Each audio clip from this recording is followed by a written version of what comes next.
Welcome to Talking Twaddle, a Better Being Me podcast, the podcast where we unpack the neurodivergent experience, not just in theory, but in all its messy, beautiful, everyday reality. I'm Joanne Hatchard, and I'm here because I believe something important. Your story might feel deeply personal and even isolating, but it's not unique. That might sound strange at first because in the thick of it, when you're feeling like an alien at the window, disconnected from your body, or like you're constantly just one step outside of belonging, it feels so personal, like no one else could possibly understand. But here's the thing, those exact feelings, they're shared over and over again across this beautifully neurodivergent community. So this podcast isn't about highlighting one way to be or do neurodivergence right. It's about making space for all of the common threads in our story, the ones that remind us we're not alone, we're not broken, and we're not doing this by ourselves. This is our journey, and I'm so glad you're here. Let's get into it. Thank you so much for coming today. Thanks for having me. How are you nervous? How are you feeling?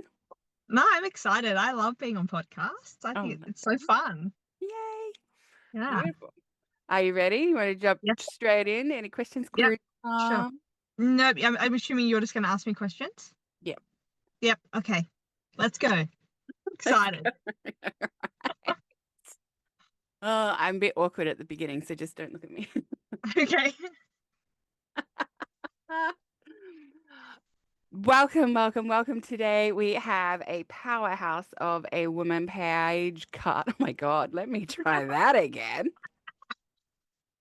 Today we have Paige Carter. Paige, I met when she organized a meeting with the now Minister for Autism and various other parliamentarians and the public for autism parents. And we got to stand up and share our story and really hone it down to the government, the difficulties and barriers that we were experiencing as specifically for this one was autistic families and the sacrifices that aren't going recognized and to really put into focus. And Paige organized the whole freaking thing. So amazing. That was 3 years ago now. Oh, God. I think it was 2022. Okay. So like Yeah. 4 years ago. Yeah. And you've gone from strength to strength, both advocacy for our community and in your family and in your own neurodivergent journey. Yes. So welcome, Paige. Thank you very much for your time. Thank you so much for having me. I'm so excited to be on here. Yay. And do you remember the process that you went through back in 2022 to decide? Because to me, that's a ballsy thing to go, all right. I'm often told the best compliment I've ever had in my life is that I was actually at the Women's and Children's Hospital with my mother-in-law and my son, and I just stood up to a nurse that was just being awful, and my mother-in-law looked at me and she said, "Paige, you've got the biggest set of balls I've ever seen on a woman." That's just stuck with me. It's the best compliment I've ever had. So I think back then I think I just reached out to Emily via email, but I had gone, so Peter at the time was holding those forums before he was elected. So I think that was like the year before. And I actually went up to him and introduced myself to him at one of those and told a bit of our story. And we had a really good chat. And then after that, when Emily was coming into the picture, I just emailed her and introduced myself, I think. I think that's how it came about. And then I went in and I met with her. And I think like when I emailed her, I must have put it up on my social media. So back then I had a page called Oak for Autism. It's now Inclusive Oak, and I must have put it up on there saying that I was reaching out to her and hoping she would reply and tagging them all and all of that. And it must have got their attention. So I then went in and met with Emily, and she was really keen at the time to immerse herself in the community because she was only new at the job, and wasn't really sure how she was going to do that. So that's when we come up with this idea of holding that night at Parliament House where more families could come and tell their story. So yeah, it was really exciting. I did love doing that, and yeah, it was very cool. Yeah, and since then you've hosted several events. Yes, The but you've been least involved few. in fairy. Yes, love that. Yes. I do love a stage. What can I say? You're perfect on the stage, Joe. Made for you. Yes. Thank you. Now you made me blush. But one of your biggest goals is to create community for, yes, the focus has been for autism, but really it is the neurodivergent community. It's Yes, about understanding and sharing information, reducing those barriers to get to understanding and creating connections. correct. Yeah. And now you are in caravan life. Yes, we So are. We're traveling Australia for the year this year, which is really exciting. you've bundled up your little family and put them in a small space. Some would say I'm stupid. I don't think it was stupid. I think that's interesting. My I am jealous of the amount of traveling and things that you get to see and having those massive days and time together as family. I know Brad loves camping and caravanning, but I couldn't even get the sentence out of, "Hey, did you want to get a caravan?" He's sure. Who am I going to go with? On your own, darling. So I can see Australia all by myself because I'm pretty sure Gilbert's not interested. So I have great admiration for the decisions that you've made that allow your family to travel around Australia and experience life with different, I wouldn't say reduced no pressure, but different pressure from the day to day Yeah, and the school. So absolutely. Yeah, how's that it's been going definitely, so far? it's great. We're really loving it. We haven't had a moment yet. So we've been on the road for, 10 weeks today, actually. Congratulations! Woohoo! Or is it 9 or actually, now I'm doubting myself. Maybe it's 9 weeks today. Let's 9 to celebrate 10 weeks, 10. either way. Yeah, and we have not yet had a moment of we want to go home. So I think Amazing. that's successful. Yeah. So that we're really loving it. Like you said, it's absolutely still, there's still that pressure. It's still ADHD and autism and PDA. They don't just go away because we're on the road, right? And Yeah. the hard that comes with that. But I find now we're able to celebrate the joys that come with that more and see the joys of being neurodivergent more and be ourselves, because the pressure of full-time work, school, upkeeping a house, therapy, all the things at home, I constantly felt like we were in a pressure cooker and we weren't actually living. And Mm-hmm. now it feels like the hard moments aren't constant and Mm-hmm. the pressure isn't constant, and we're actually living and we're actually enjoying each other's company. So we're really loving it. We've seen some beautiful places. We as a family love being outdoors. We love being in nature. We love exploring. And being able to do that when we want, how we want, is just amazing. As equal as amazing is how we can rest when we want to, too. It's not Yeah. pressure of like we have to be at school, we have to go to work. It's actually no, we're all tired today. We're just going to have a rest day. And we Yeah. can. Yeah.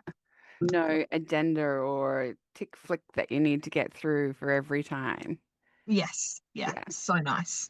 Yeah. And I think that's how life is actually meant to be lived. Yeah. Like Absolutely. to find and respond to that internal motivation. They say this is a neurotypical thing to organize time and categorize it, but Uh, I have questions. yeah.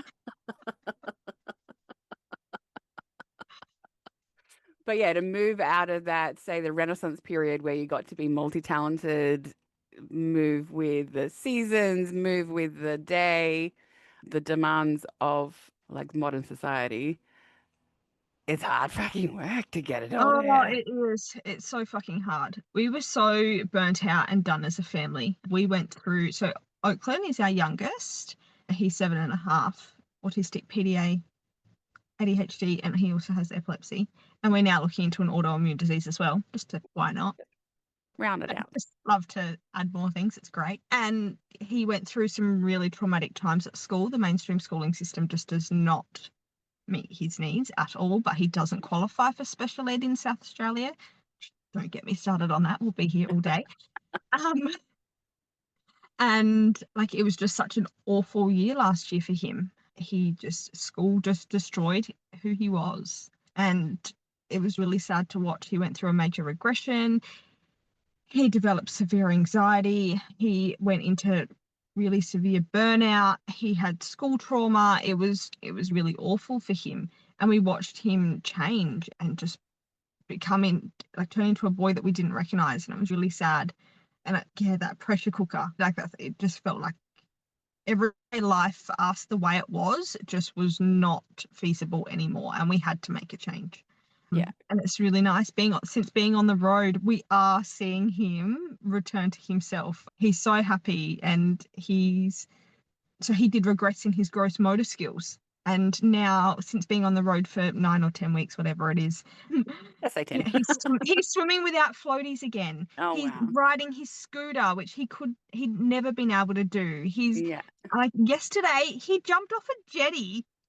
Just so epic. Like the tallest point of the jetty. Like, if you Yeah. don't agree with it, sorry, don't come at me. Anyway, those teenage boys doing it, and he actually had the confidence instead of shying away from that and being so anxious and it making him want to run and hide. He was like, I want to do that. And it was just so cool. Sam would have been like, yeah, buddy, let me throw you. Absolutely. Like Sam went up there with him and they jumped together, and he was so proud of himself, and there was some teenage boys around and they were cheering for him and they jumped with him, and it was just beautiful. Whereas if that was December last year before we left, we wouldn't have been able to even get him on the jetty, No. let alone jump Yeah. and interact with these boys that were so much older than him. And it was just beautiful. Beautiful moments that you definitely wouldn't have had at No, school. Because, no. And it's yeah, when any of your kids' stress level increases, it creates a demand on your capacity. And if you're yes. already at capacity, you've got nothing more to give, then there's no rehoning or resetting their nervous system because you don't have shit to give.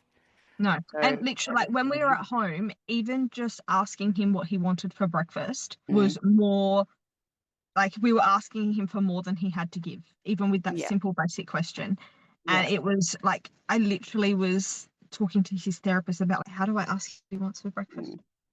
That is where we were at. Like he wasn't going to school. He was on a medical exemption. We pulled him out of school like completely in September. He wouldn't socialize with anybody. He spent all day, every day in front of his PlayStation at home. He didn't leave the house for months. Like it was awful. Yeah. So it was just, it was the hardest time. And now to see him doing these things, it's incredible. It's amazing, but it's very reassuring for you that the right decision has been made. Absolutely. Absolutely. Yeah. Yeah. Oh, it's going to be hard to stop. I know, we're already thinking that. Oh, how do we go back? Yeah. And I guess what's going to happen for the next 12 months is that confidence of his is going to grow. Your capacity is going to grow because you're not having to manage his capacity and balance out those demands. Like you've all got space now to really reset and isn't that funny? Our space is in a 21-6 caravan, 8-meter caravan. Yeah. And it really just highlights that it's not about the environment a lot of the time. No. It's about the external demands. Yeah. Yeah. And that Absolutely. can really start to confuse the love behavior and the sharing and caring that's in a family when you've got all of those pressures, like you were saying. Absolutely. Yeah, it changes everything. Sam's sometimes still a dick, but whatever. Yeah, absolutely. That's never going to change. It doesn't matter how small the space is. we just accept it now. That's just personality. That's not stress. Yeah. And then we bitch about it to show. It's great. Yeah.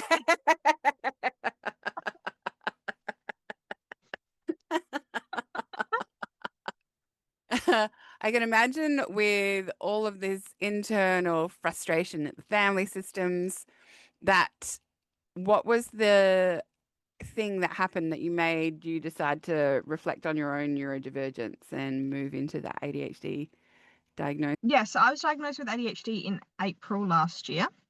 I think it had been on my mind, like I'd known and I'd questioned. Yeah. I'd questioned if I was neurodivergent myself. And I think the biggest thing was I started noticing things in myself because of social media, right? Like the posts and the reels and all that. You're like, oh, I do that. Oh, I do that. And then what's that? Oh, I do that too. And you're like, you link, you're like, oh, okay, I see now. Yeah. And I think that's how we were all diagnosed. So Oakland was first, and he was diagnosed very young because it was very obvious. And then Sam was diagnosed autistic and ADHD. Then Lacey was diagnosed autistic and ADHD, and I was the last one. But along that journey, I was like, oh, I do that too. Yeah. And I started asking therapists, that my kids' therapists, do you think I'm neurodivergent? And I had some joke say to me, laugh when I asked them that. I said, are you really unsure about that?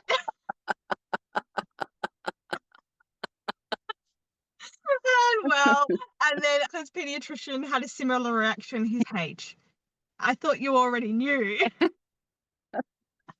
So that confirmed it. And then, then I went through the process and got my diagnosis last year, which was very validating. I was so excited by it. There was no, sometimes people talk about once you're actually diagnosed as an adult, there comes this grief period or reality hits and it feels heavy. But for me, it was just really validating and exciting. I was like, hell yeah, I'm so proud of this.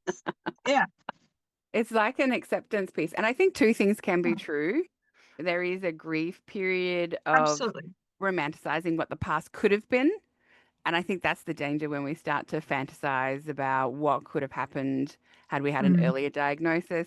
No guarantees on shit. You can't guarantee that you weren't burnt at the stake instead, right? So but you still get to grieve it. You still get to grieve it, but we don't sit in the room romanticizing. Yeah. Having the celebration, it feels amazing though, doesn't it? Yeah, it really does. And I can absolutely see how people grieve that. And I think maybe I had just done that on my own before my diagnosis, because I knew it was literally probably 2 years that I knew before I got a diagnosis. So maybe I did do that unconsciously. So I can absolutely see how people do grieve that. But for me, by the time I got that diagnosis, it was just really damn exciting and validating. Yeah. And the grief sometimes happens because you've gone through the grief with your kids anyway. Yes, absolutely. Which, yes, we definitely did do that. Yeah. And that often is like a future grieving rather than a past grieving when they're diagnosed younger and what could be and what he's not having or what they're not getting. But the same logic applies. You can't tell shit. That's right. When Oakland was diagnosed, we were told that he wouldn't talk, that he was going to have a severe intellectual disability, all the things. Yeah. And I've seen him talk. He talks. Oh, yeah. There's questions of whether he does have a very mild intellectual disability, but that's not, unfortunately, he just will not participate in the assessment for that. But there's just so much that they said he wouldn't do that he does. Yeah. I think that's an amazing message to send to everybody who has a young child or teenager or whatever the age of the future grief. Get it, understand it, ignore it, and move the fuck on because... And I remember it. I remember when they told me all of this, I sat with my hands to my face and I was sobbing, like absolutely sobbing, like, how can this be? And he just continued to progress. And love being part of the neurodivergent community now. I think when they told me, I just thought my life was over. And part of life as I knew it did end, but life now and the people that we've met, the connections that we have, like all of that, the pride that we have in being neurodivergent, it far outweighs that feeling at that time. Yeah, definitely. Yeah, I think when Gilbert was diagnosed, I had the opposite reaction of fuck, like you're going to tell me what's going to happen. Yeah. Here, hold my beer. And that would be me now. Yeah. If I was, with what I know now, be me now. Yeah. Yeah, and you've built a community on that attitude of Yeah. just fucking hold my beer, let me show you. Not that you drink. No, I don't. Hold my chocolate Hold my water. And Hold get- my hot chocolate. with lemon in it. Don't forget that. Hold this, please. And you are now supporting a whole community of neurodivergent families through Inclusive Oak, through your memberships, and providing those resources for people to get that fuck you attitude Yeah. towards, more specifically, NDIS. But What? Like specific. I would actually say now more. Yes, NDIS, but also education department. yeah. Yeah.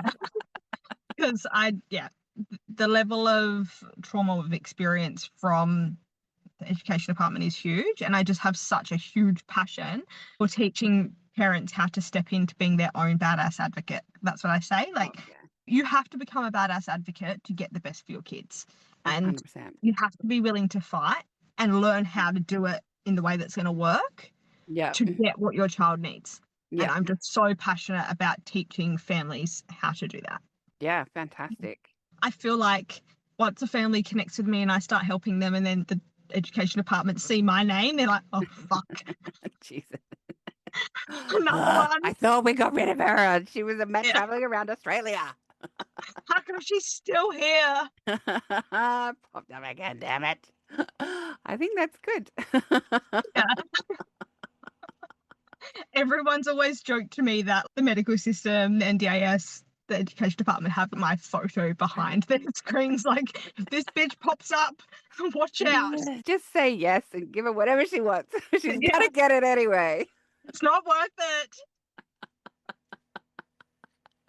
No, that's amazing. And I really love seeing your membership growing and growing, and that creates more community, more understanding. So that's amazing to see that expand and be, I'll promote that as much as possible. Thank you.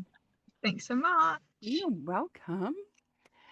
Now, what's up for the next kind of 12 months? 8, 2, 4? Yeah, I think we're really just in the space where we're just going to see where life takes us. Yeah. We're really enjoying, so we have looked at schools along the way on our travels of how different states do things, because I do believe that South Australia is very far behind other states when it comes to inclusive education for our autistic kids who sit in the grey area. So did I explain that before? I can't No, remember. tell me what the grey area is. So the grey area is where Oakland sits. So they don't quite qualify for special ed, but they don't fit into mainstream either.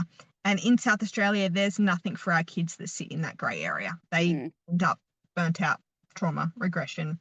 They end up like Oakland. And I connect with families all the time where that's their reality. Yeah. And yes, SA has nothing. And I'm fighting really hard to get that grey area fixed within our education department. I even met with the principal. How did that go? Oh, yeah, it was great. Have you signed an NDA? Blink twice if you're okay. No, look, I'll be honest, it wasn't amazing. I didn't feel supported by him at all. But the story hasn't ended. No, the story's not ended. And after lots of pressure, I have heard back from him. And we may be making a step forward. So I'll be nice for now. Yeah, it's an election. Yes. It's an election year, so yeah, so we'll see. But yeah, so we have been looking at schools as we travel because I want to see how, not necessarily because we're going to move, just because I want to see how other schools work and do research of like how we could set that up in SA for our kids who sit in the grey area. And it's been really cool to see because there's some really cool things happening. And what's one of the biggest differences that you see in those schools? So there are classrooms for our kids who sit in the grey area. Are still within a mainstream school, but they act more like a special options class. So they're very small. They have a maximum of 7 kids. They have a teacher and 1 or 2 SSOs, and all of the kids are like each other. So they don't feel really different to everyone else in their class, and they have individualized learning plans, because that was a big thing for Oakland. He started to really notice the gap between him and his peers. Yeah. And that doesn't happen in those classrooms. And you could just, and that the teachers and SSOs are really educated on these kids' disabilities, and they're all over it, and they teach them in a way that will work for them. And you could Yeah. just see how happy the kids were, and they were actually stoked to be there. Yeah. The pressure was removed to perform. Yeah, yeah. There was, it was just really beautiful, and I could see Oakland succeeding in an environment like that. Yeah. And I guess that naturally leads into, probably not naturally, but it does prompt the questions around thriving kids and the change that the NDIS is planning on making. And what are your thoughts on that, given we've only got half an hour? Look, I think it's not going to work. I think it puts a significant amount of extra pressure on an education system in South Australia in particular that is already failing our kids significantly. Yeah. And I just can't see how it will work. No. And you haven't publicized the training that the teachers are getting or anything yet, have they?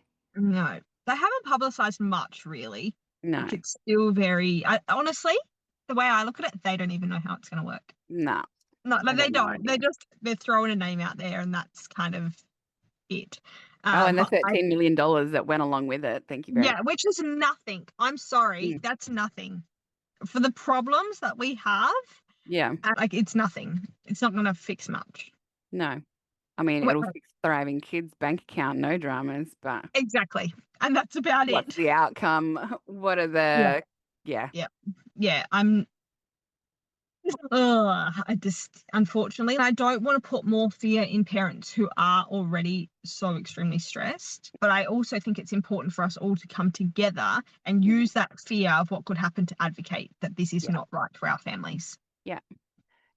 And if you don't have the capacity for, that's okay, but know there are always people out there that help, like Paige, like myself, that are always available regardless of what government supports or funding are there.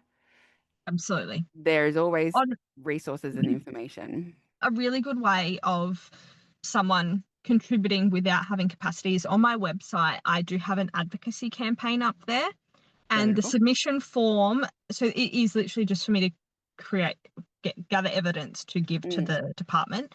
There's a form on there. It will take you maximum 10 minutes to fill it out. If you can find the capacity to have that 10 minutes, I promise that your say counts. Yeah.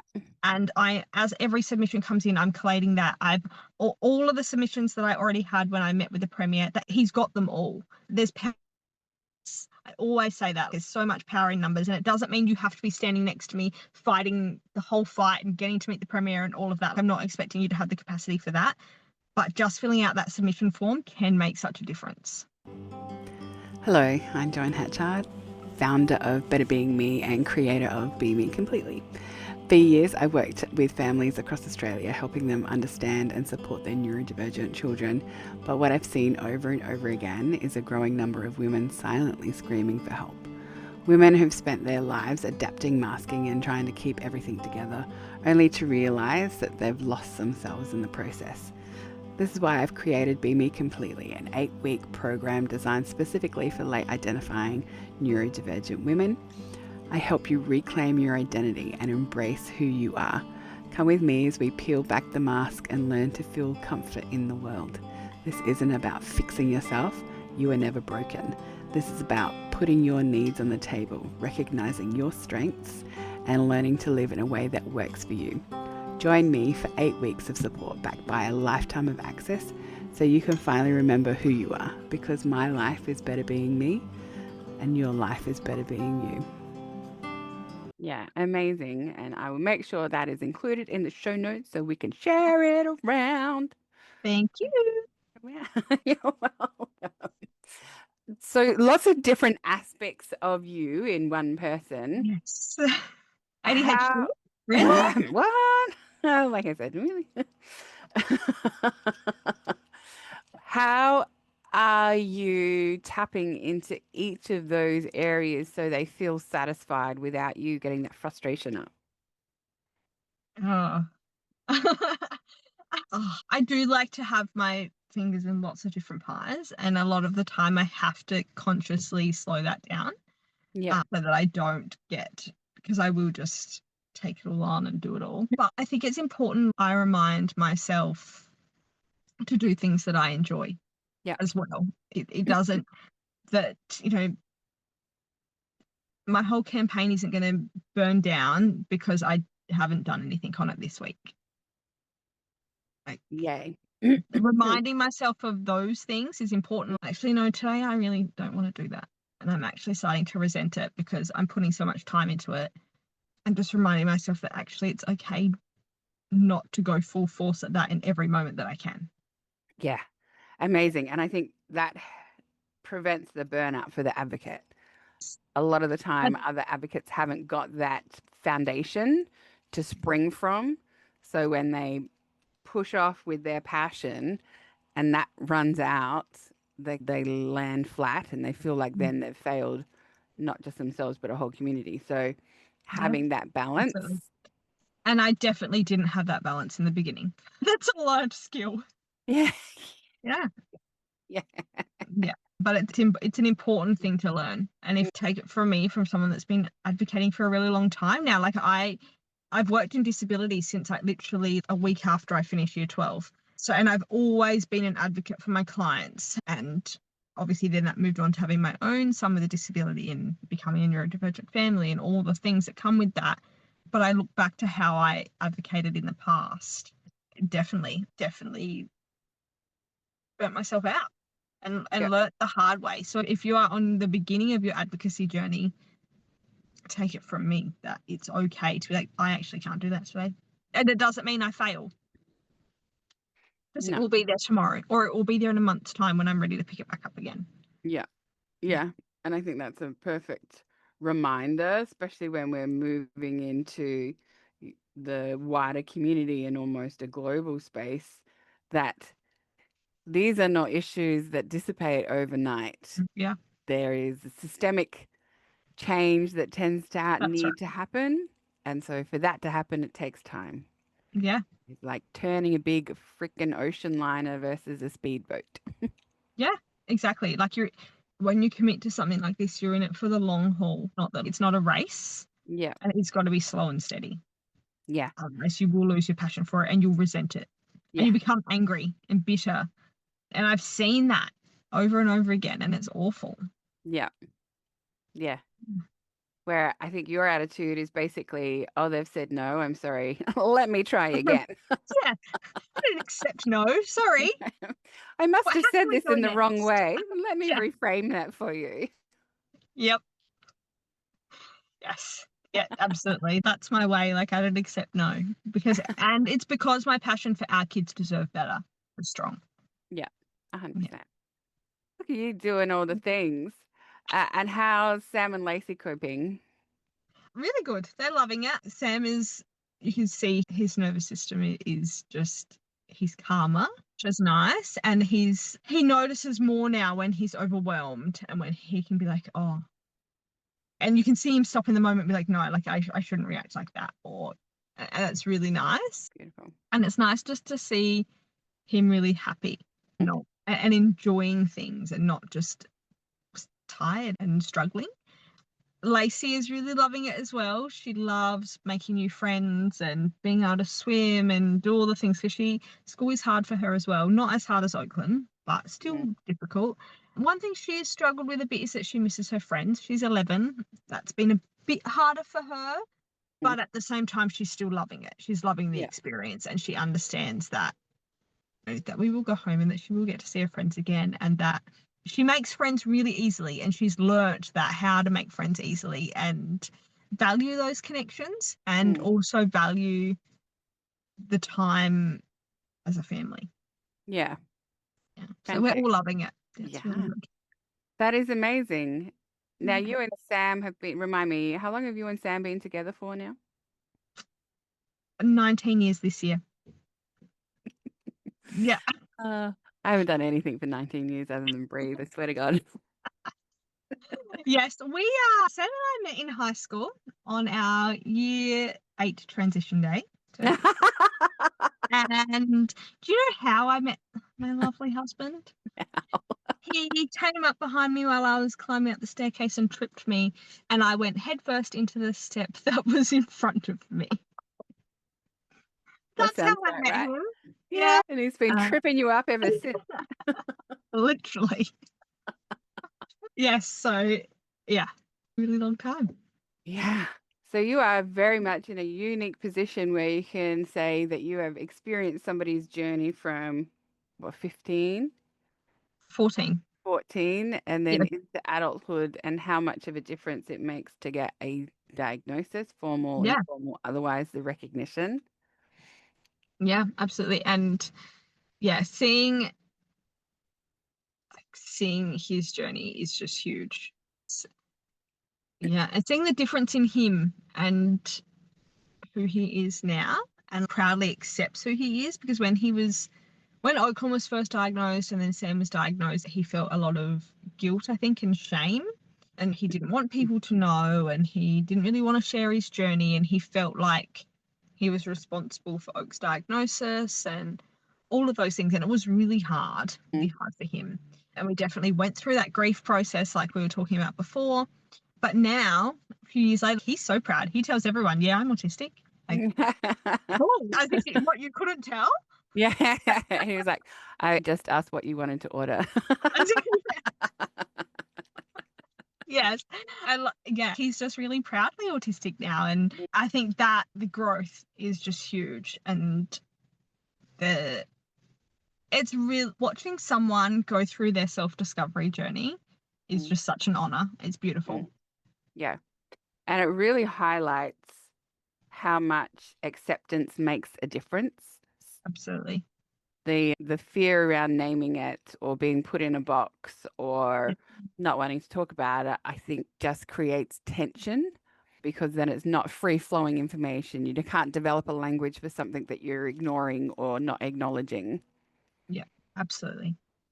And I think that's where it's really important to find people like yourself, Joe, because when you watch someone who's so just proudly out there about who Mm. they are, and it's better to be me, right? I love that. I just love it so much. And I think that's where I find connection is such a Mm. vital part of this journey, because once you start connecting with people that are so proud to be themselves, you think, oh, it's actually okay for me to do that too. And you start working with them and that Mm. connection grows, and they're like, oh, actually, maybe I can do that too. Yeah. That's why I love what you do, because I'm continuously like, do you know about Joe? Joe, she's awesome. We could have a Joe Appreciation Day. We do. I literally refer someone to your socials at least once a week. At least. Thank you. Everyone needs a Joe in their life. I can think of a handful of people that say no. Better idiots. Yeah, they had the Joe before the regulation. There was never masking, but there needed to be a lot of regulation. Sex and drugs and rock and roll apparently No? provide. Why not? No. Apparently it's a thing. Who knows? Who knew? Oh, I've got flustered again. I have that effect on you, Joe. Yes. Oh, which reminds me, you've got your own podcast now. Yes. Yes. Tell me First about episode that. is live. When Uh, life is lifing, is that right? yes, when life is lifing. So my friend Leanne from Wildly Grounded Co. She's a business coach, incredible business coach. And I have started When Life is Lifing. There's one episode out. Our first episode is out now, and the second one is coming really soon. And we are just loving it. It is all about speaking the raw truth. Leanne and I have been friends for a few years now, and we've had lots of really honest conversations. You know, those ones that you want to have, but you're like too embarrassed to have? Yeah, Yeah. we're talking all about that on the podcast. So do I say this or do I not, Joe? Do Yeah, I I'll leave it a say it. Yep. surprise about what the first episode is about? So the first episode is about our vaginas. Because we just go straight in there. Let's get straight to the heart of it. That's right. So it's so fun to record. We talk about vaginas, sex, business, neurodivergent life, anything like menopause, all the things, anything that you want to talk to someone about, but you just don't know how to bring it up, and it's a bit of an awkward topic, and it's, I don't really have good friends that I would talk to them about that, or all the things. Yeah, we talk about it all, and it's great. We have such a good laugh. We swear a lot, and we have no filter. It's really unhinged, and it's fabulous. And we will definitely get Joe on there one day. Always. My vagina has probably got not a lot to say. We'll see about that. The sexcapades of yore. I do love this progression into the no filter conversations that we can have as friends now, though. I remember talking to my mum about what did she talk about with her friends, how did she know about sex and what other people were doing and what was happening and blah blah. She goes, "What are you talking about?" I'm like, "Who did you ask? What did you talk about?" And she goes, "No." And I'm like, "What do you mean no?" She goes, "No, we don't talk about that at all. We talk weather." Boring. And this is as neurodivergent individuals, because Leanne also has neurodivergent kids and is on her own self-discovery journey. We don't want the fluff. Yeah. We want the deep, juicy conversations. Yeah. And that's what we're all about. We're going to bring that to you, and you're going to get a little insight to what Leanne and I talk about. And it's not the vagina monologue, it's the vagina dialogue. Yes. The diaries of our vaginas. Yeah. It's funny. I never think of the vagina as, or Jazz would correct me so many times now, the vulva and its parts. About it being like a third party, not third party, I guess like a second party. You know how you talk about penises, about how they've got their mind of their own, they act in their own ways, and that often has been the linchpin for a lot of men behavior. It was like, it wasn't me, it was my penis. Yeah. Yes. It just accidentally slipped into that thing over there. I didn't mean it. Oops. Yeah. But that's not given the same characteristics to the female vagina. But I think it definitely led me to do a lot of shit that I probably wouldn't have done. Oh, so we do need to hear the diaries of this vagina. So coming soon. Many wait till Leanne hears this. It was, honestly, there was a period there where I would use people like a fidget tool. Oh, this is definitely coming soon. I'm excited. I'm writing that one down.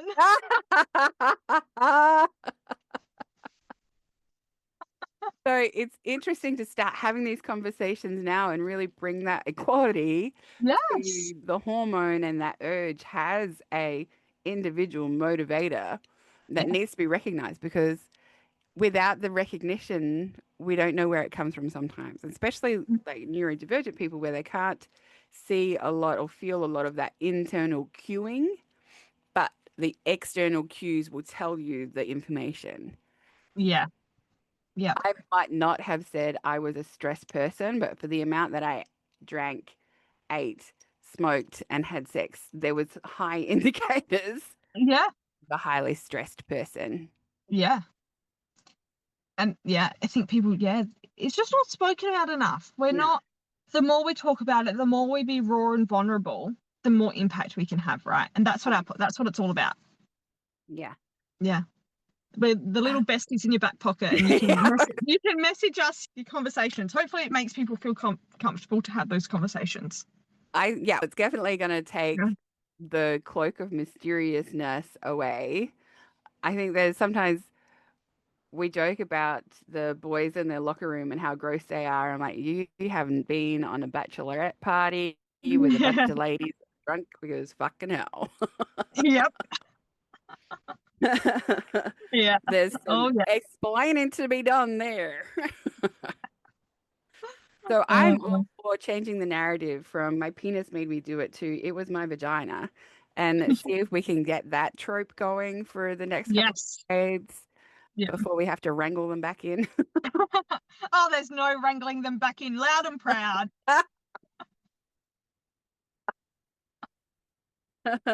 And even like work around like the vulva diversity and the understanding that what appears in information is so free and available at the moment that still brings up so much confusion. With the loss of pubic hair, now we see a lot more vulvas. So Yes. we can see that there is a significant difference, but knowing that you get to talk about it Yeah. really removes that mysteriousness. Yeah, absolutely. Let's talk about it. Let's take away that embarrassment and take Yeah. away the shame of talking about it. Let's not be prudes. Let's just have these conversations, because I can guarantee you there's so many people that are going to listen to this and like, oh my God, people are actually talking about this. I can talk about this. I don't have to suffer in silence. Yeah. Yeah, it's so Yeah. good. Amazing. Yeah, and everybody has their own vulva journey. You can go to our podcast to hear all about mine.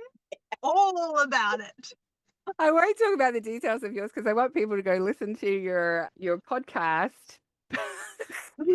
Come on, you want to tell them what you called her, Joe? I give you permission. But yes, we did name your designer vagina Burberry because I think it was Burberry Bush. I just need to confirm right now, there's no bush. I said, bring back the bush. I think Sam might disagree.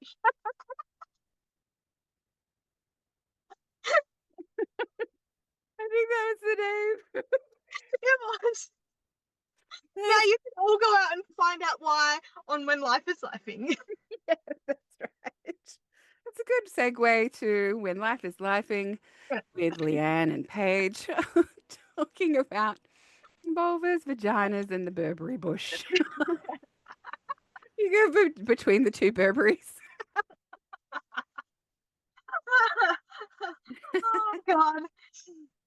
I love it. Oh, wow. Lots of things you can expect. It's great. You're going to have to bring in guests just so you've got a vulva to talk about. And Joe is number one.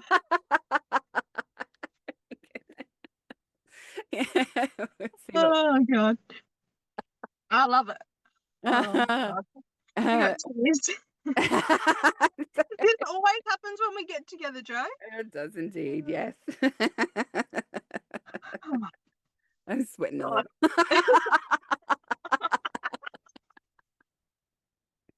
little. Oh, amazing. And how have you found, like, for yourself connecting? Because you've obviously got some really strong friendships. How have you Yes. found connecting with people while you're away as well? Is in connecting with my friends at home or connecting with new people? With new people. It can be hard sometimes. Hmm. So I find the easiest way that we do it is normally Lacey makes friends with someone's child, And and then you then make we friends just with their start parents. talking to the parents. Like, that's the easiest way. So thank you, Lacey. Please don't stop that, otherwise we'll Yeah. all be very lonely. She's like Yeah. the little fielder ant. What are they? The scout. She's the Yes. That's generally been the easiest way. And going to communal places like the pool or the camp kitchen or things like that is really cool. Yeah. Yeah, And that, there's the difference between, say, traveling around Australia through Airbnbs, which is my preference, to the traveling through caravan parks where you get that yeah. community space and Yes. possibilities. Yes, absolutely. And again, just being vulnerable in those conversations and just being willing to share what you're comfortable with, of course, has been helpful. Yeah. And Yeah. vulnerability, I think, is the key to any friendship. To move Yes. past that small talk, there does need to be that And vulnerable Exposure. Yeah. And I'm all about the vulnerability. I've, again, very strong learnt skill in me. And now I actually I value something I value is vulnerability. Yeah. Yeah. Yeah. Amazing. If we were wrapping up, what is one of the last message, not that you're dying or anything, what of your messages that you would like people to take away from this conversation? My biggest thing is how important community and connection is. Mm. If you do anything at the start of your journey, just try to find connections, try and find your community. And I know that can feel really daunting and really uncomfortable and almost like I can't find anybody. If that's you, come follow my page, Inclusive Oak. There's no pressure to join a membership or to pay money or to do anything like that, but It's available. but there's just a whole community of people that I'm more than happy to connect you with, and it's beautiful. Once you find your people, it is just the best, most special thing that you'll hold so close to your heart. I know, like, some of the friendships that I had pre-Oakland being diagnosed that I don't have anymore, and I now look back and see how misaligned they were, who I really am. Yeah. But the friendships that I hold now, through me being vulnerable, putting myself out there, finding my community, they're just the most magical, beautiful friendships that I really couldn't imagine my life without. And once you find those, it just makes this journey a whole lot easier. It doesn't take the heart away, but having people that get it to share that heart with makes all the difference. Yeah. You don't have to justify it. Like, yeah. It's having a hard day. You go, yeah, okay. You don't have to tell me the ins and outs on why it's hard. Why don't you try differently? Wow. Yeah, it's just someone I have with my mum. Yes. Like, but it's just people that get it. They're like, yeah, you know what? This fucking shit sometimes. Yeah. And that's okay. And no one's going to judge you for that. They're going to be like, hell yeah, it is. Yeah. Yeah. And that's just truth. Yeah. And I think one of the difficulties when you hear that narrative, I can't find a community, there is no support or there is no help. That's a really good external indicator of how many barriers do you have up before a connection can be made. Yes. And that, especially with any history of trauma, there is a significant protection layer that happens, which makes connection really hard. So, yeah, if you've got that narrative, take a breath, reach out to Paige, see if because that is one of the softest pages that you will land. Sorry, made a pun there by mistake. One of the softest places that you will land, and Paige will guide you to allowing yourself to have that vulnerability, knowing that it's not taken advantage of. There is no expectation. Honestly, not a truer person you could find that is there to advocate, fight for your rights, fight for your voice to be heard. Oh, thank you, Jo. Oh. Now I'm blushing and I'm a little bit teary. Aww. Thank you. You're welcome. Thank you for your time. Thanks for having me. It's so fun. I love doing these things. I'm more than happy to be a guest on your... You will be. I'm literally messaging Leanne right now when I get off. See how that goes. But yes, I will start my awkward sign off now. So is there anything else that you would like to say? No, just thank you so much for having me. And yeah, please reach out. Anyone who feels the need would love to be a part of a beautiful community, because I'm more than happy to chat. Always. Always. Awesome. Thank you so much for having me, Jo. Not a problem. Bye for now. Bye. If this episode has resonated with you, chances are it'll resonate with someone else too. Sharing the podcast is one of the best ways to help others who might be feeling stuck, unheard, or just needing a little nudge towards understanding themselves better. So if you found something useful here today, take a moment to share it. Send it to a friend, post it in a group, or even just screenshot it and pop it in your socials. Tag me so I can say thank you. If you haven't already, hit follow, leave a review, or rate the show. It makes a huge difference in getting this out to more people who need it. Your support means the world. Thank you for being here.